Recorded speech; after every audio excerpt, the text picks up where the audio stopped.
ma'am, umpisahan natin ang ating Q&A, itong ating tanungan.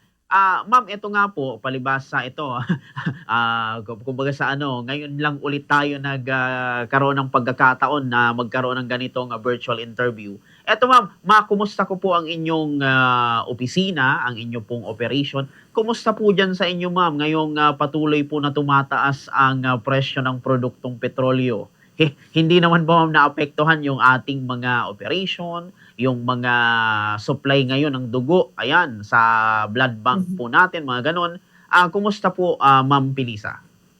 Okay, sa ngayon po, since we are having this crisis sa ating community, of course, may mga changes din tayong makikita, no? Pero so far dun with regards sa supply ng dugo, still we have, hindi naman po yun na dapat maapektuhan. We will just have siguro mga later part na yung meron na rin kasing admin memo from the DOH, and we're just waiting for their public ano yan, public information sa pag-rise or new fees po sa ating blood. So later part siguro po, or ano, kung meron na talaga, we will give information kung meron po tayong bagong rate on that. So that's regulated by the Department of Health, and lahat po tayo niyan talagang magkakaroon ng changes sa when it comes to fee po, sa new rate po ng ating blood. So, pero sa ating supply, we maintain po na magkaroon tayong continuous supply of blood po because of our partners din na nagre-request ng regular bloodlettings.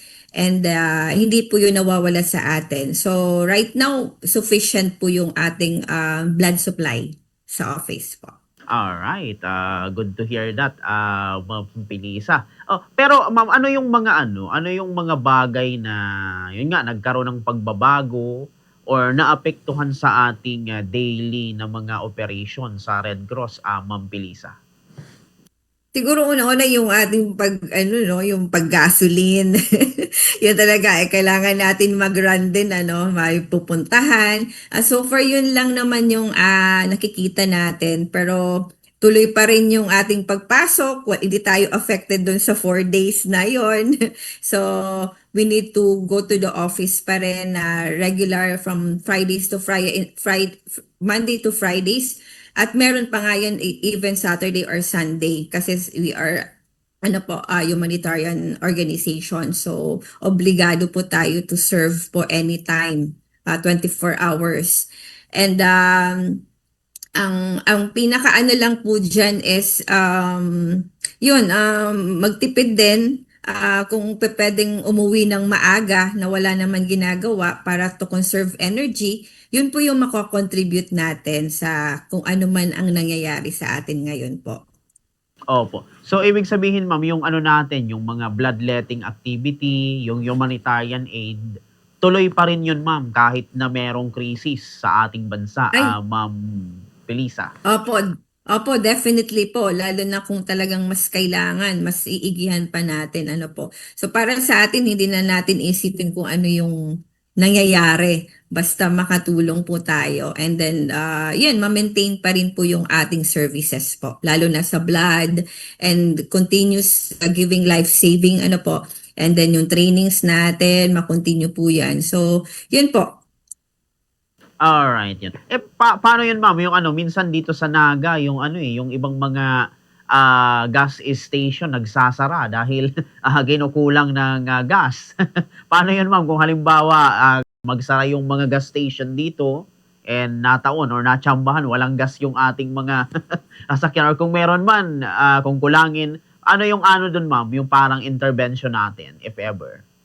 Yung intervention siguro talagang conserve din, sa una, sa kung kailangan mong magtipid, we will do that. And we do also precautionary, pero so far ayoko munang isipin yung negative, and so far naman wala pa ako nakikita na nafi-feel na nagsasara, or 'di ba, nakakapag ano pa rin tayo, nakakapag refill pa rin tayo ng gas. And sana nga mag-stop na yung ating war para din po na continuous pa rin talaga, hindi lang sa office pati sa lahat po. And then, yun nga, kailangan lang din natin talagang magtipid. Kung iwasan na rin natin kung pasyal ng pasyal, 'di ba? So, yan po yung nakikita ko na I think this one is also a learning ano yan point sa atin na medyo maghinay-hinay kasi 'di ba may times na no need naman tayo mag-car, lalabas pa rin ganon. So yun po yung mga tinitingnan din, and then sa office din kung ano yung kailangan na tipirin, ginagawa po natin. Alright, yun. Eto ma'am, kung makumusta ko yung inyo, balik tayo dun ma'am sa ano, sa sinasagawa nating mga bloodletting activity. Kumusta yun ma'am? Ngayong mga panahon ngayon kahit na crisis, may mga nagdo-donate pa rin ba ma'am ng blood? And gaano pa rin ito Ay, ma'am karami, ma'am Pilisa? yeah, oo. Like, regular po, nakikita ko nga mas maraming nagdo-donate. May walk-ins tayo, meron din tayong mga requests pa din. At madami talaga siya, dumadami ngayon yung mga donors natin, and natutuwa naman ako na ah, aware na po sila doon, so kung anong pwede nilang maitulong talaga sa when it comes to blood. So, continuous po yun. May times nga na nagka-cut kami ng schedule because of the well sufficient yung ating supply sa ngayon po so with that so wala po tayong problem sa blood, and even yung mga nagre-request sa atin na bibigyan din natin sila ng pagkakataon po na makapag donate. And then yun lalo na yung continuous yung ating walk-in natin since meron tayong ordinance sa Naga, lalo na yung mga pasaway sa road so they can donate instead of paying their yung penalties nila, they can donate for as long as na din okay sila, yung health nila fit sila to donate po. Okay. Yung iba pa nating mga gawain ma'am, like yung mga trainings or seminars, mga ganon, mga sa Yeah, volunteer, kumusta naman yun yeah. ma'am? Yun ba ay parang ano pa rin natin, kumbaga regular pa rin na ginagawa, hindi naman po ba yun naapektuhan, ma'am Pilisa? Yeah, doon po sa mga trainings, lalo na ngayon meron kaming gusto ko i-share, no?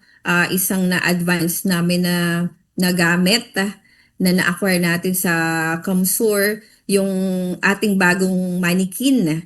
Na pwede natin gamitin for the advance, and then of course to sustain yung ating quality standard of training when it comes to first aid. So yun yung mannequin natin ng bagong technology is may real-time feedback yon. So it is a one set of mannequin na meron tayong adult, child, and then infant. Ano ang kaibahan niya doon sa ating ginagamit?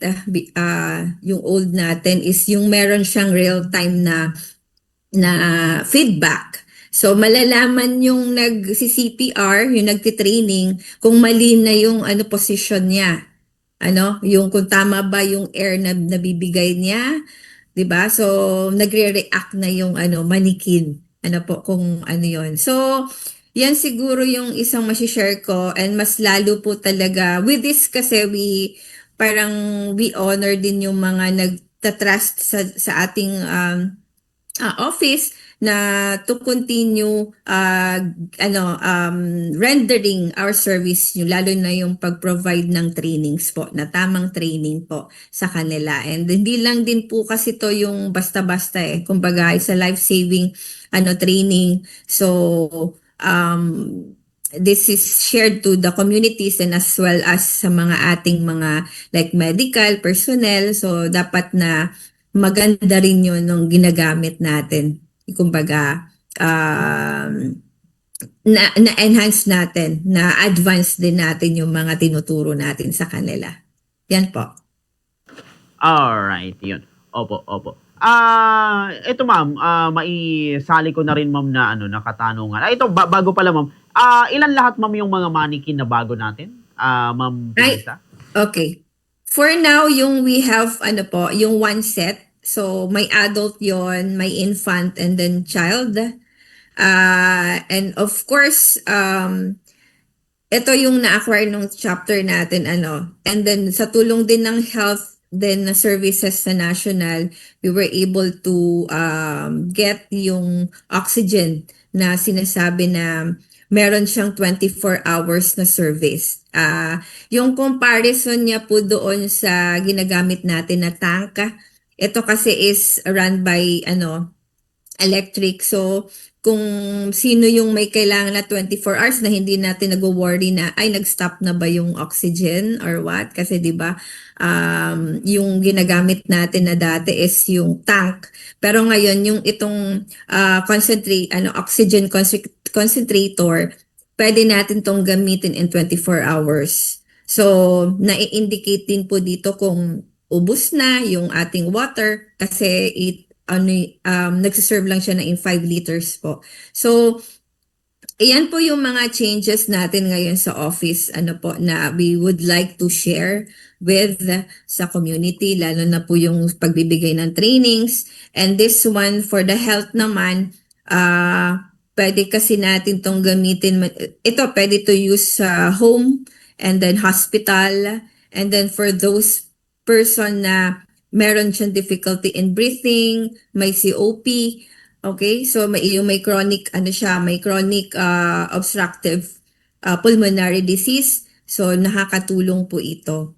So saan natin pwede siyang gamitin?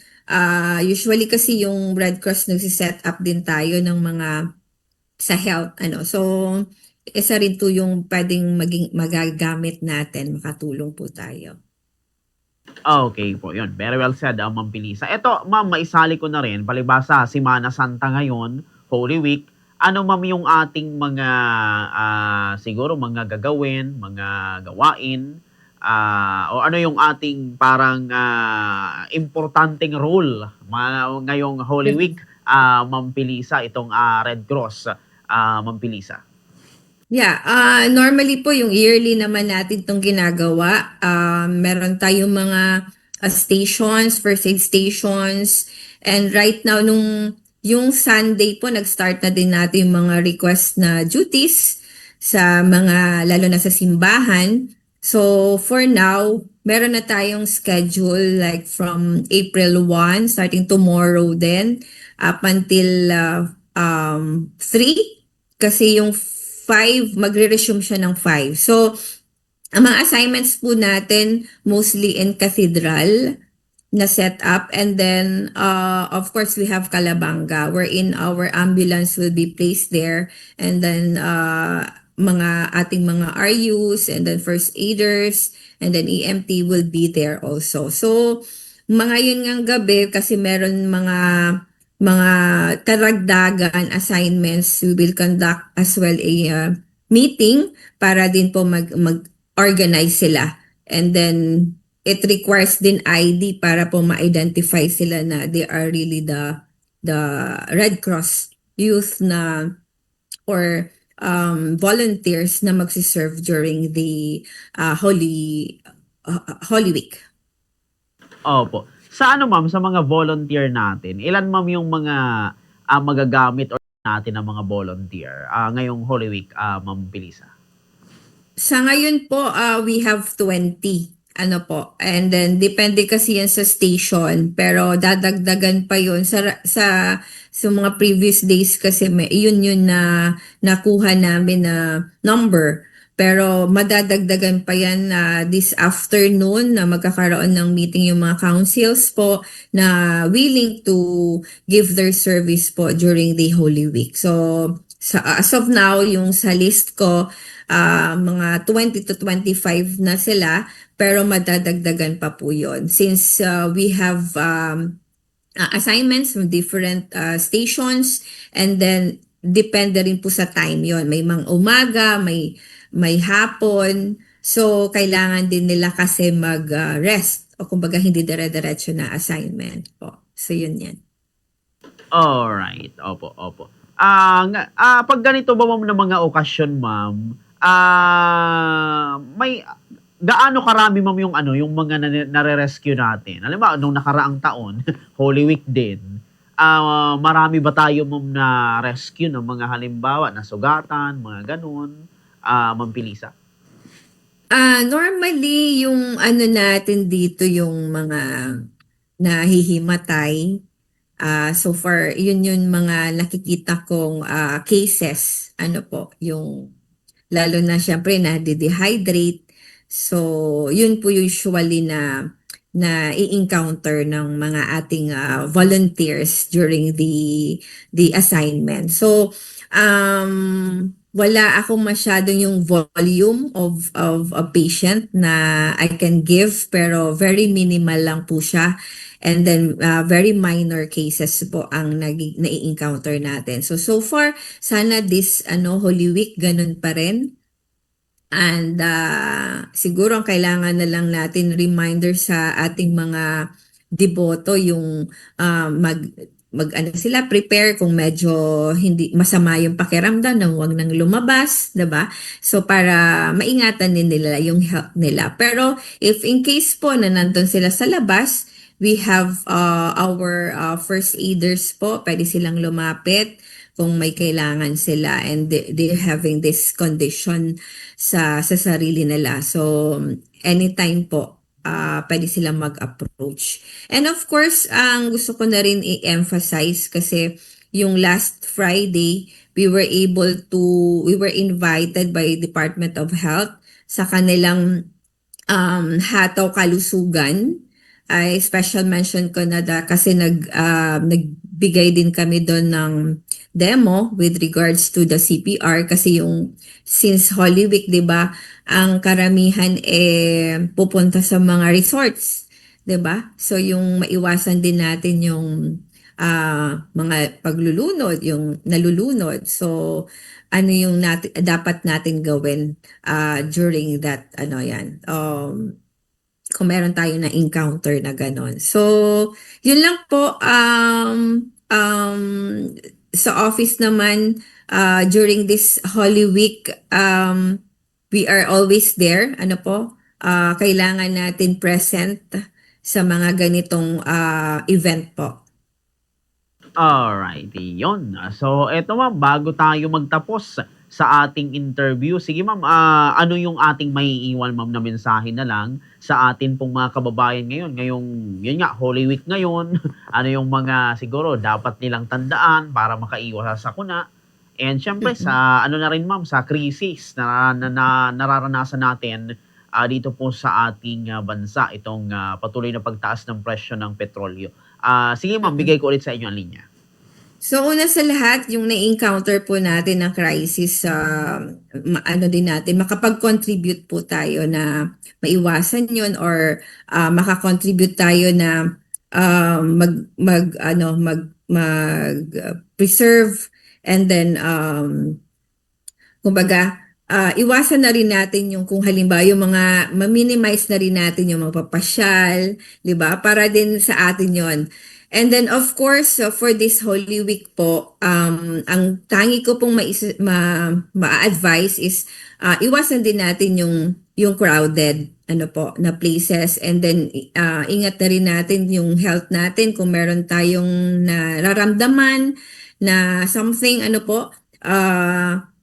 iwasan na lang natin lumabas. And then kung nasa labas naman tayo, make sure na we have water, food, na para hindi po tayo magutom, maiwasan natin yung dizziness, and then yung mawalan tayo ng hininga dahil ba nasa crowd tayo. So, yun po. And then iwasan din natin na mag-join sa kung ano man ang mga nakikita natin sa paligid natin. So, let's pray together na lang din para sa ating economy, sa ating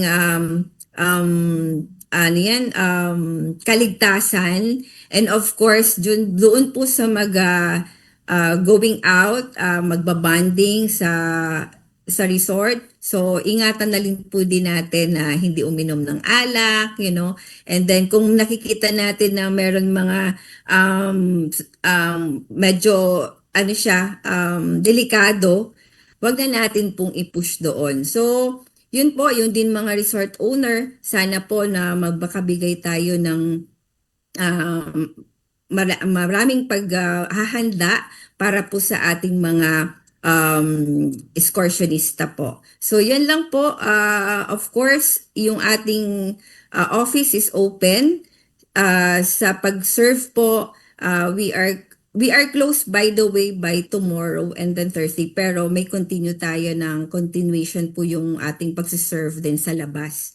So, continuous monitoring tayo, but then we will be back on Monday for our services po. So, you can approach po the office anytime from 8 to 5. Kung gusto nyo po mag-request ng trainings, you can email us or visit the office to talk about po yung mga anong kailangan. Kung gusto nyo pong magpa-reserve ng schedule for bloodletting, open po tayo dyan. So you can always visit po our office po. Thank you so much.